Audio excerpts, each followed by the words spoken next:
is the crisis of our lifetime, is the defining issue of today's world.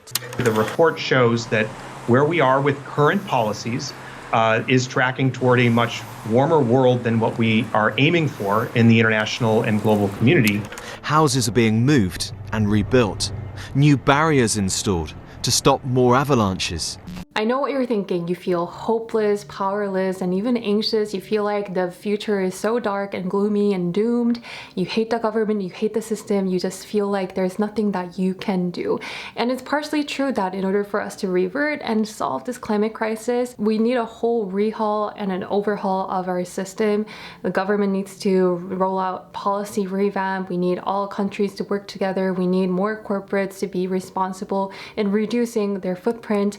However, there are still things that we can do as individuals on this citizen of the planet to lower our own carbon footprint that also happens to save you money.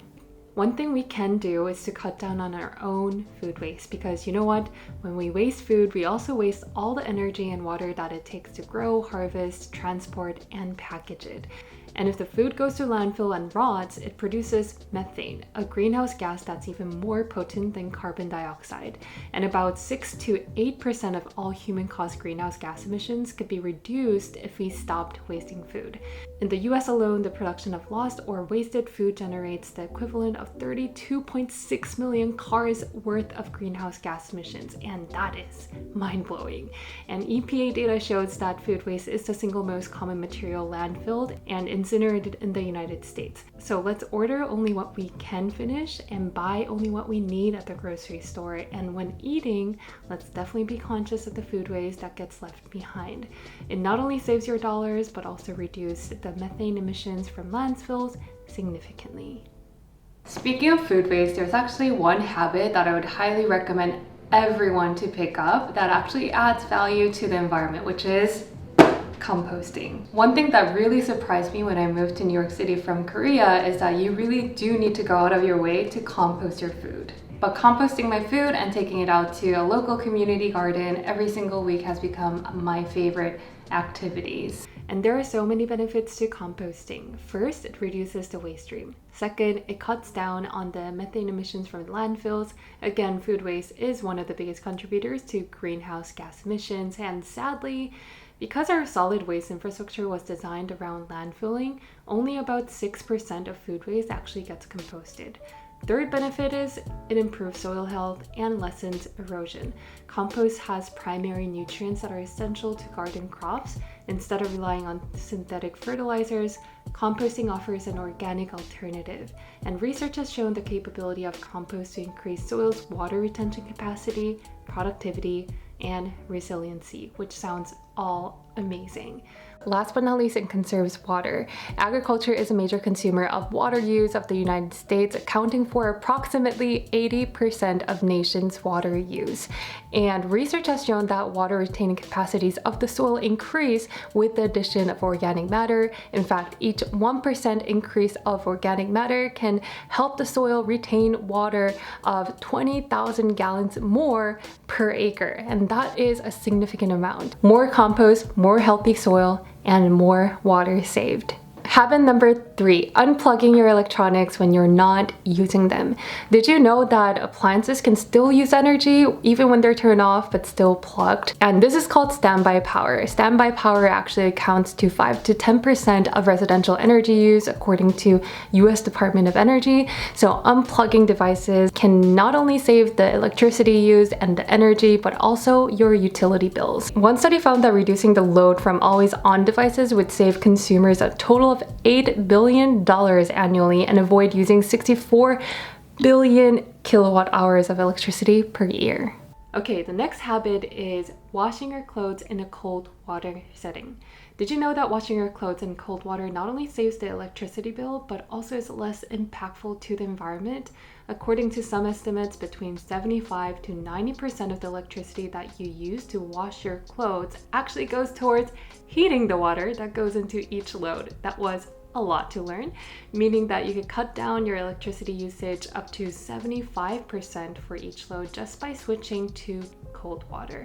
Also, it's actually better for your fabrics because hot water tends to be a little bit harsher and harder on your clothing. Sometimes it can even discolor the dyes that give them their vibrancy. So washing your clothing in cold water instead helps preserve the quality of fabrics, making them last longer, which is also amazing.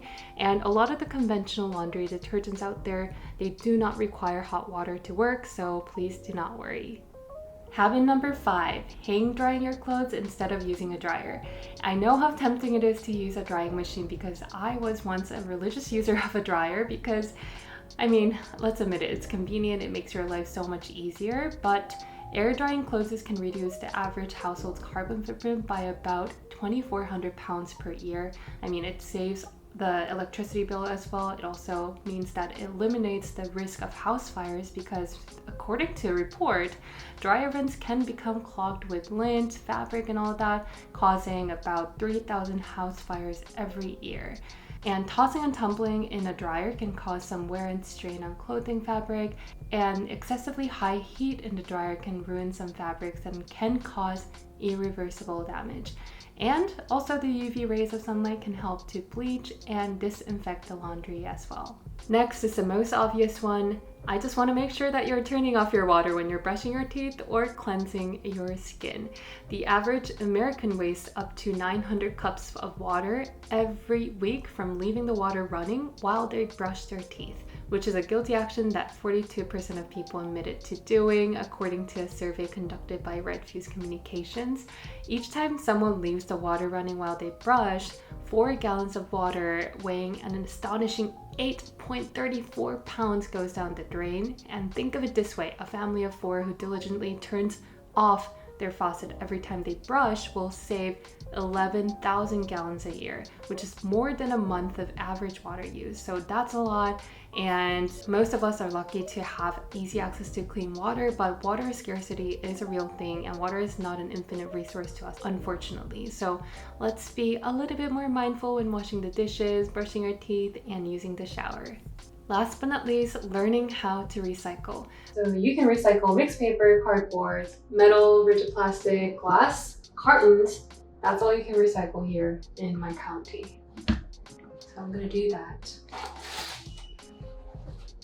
The most obvious step, but it seems like there's such a huge gap and confusion about recycling in the United States as a country. Research has found that 94% of Americans support recycling, 74% of Americans say that it should be a top priority, but if you actually look at the number of how many people recycle in America, it's only about 35%. There's a huge disconnect and a gap, and I do think there's a lot of confusion of what can be recycled, where to recycle, and how to recycle properly, and a lack of convenient access to recycling is probably causing the entire discouragement of recycling.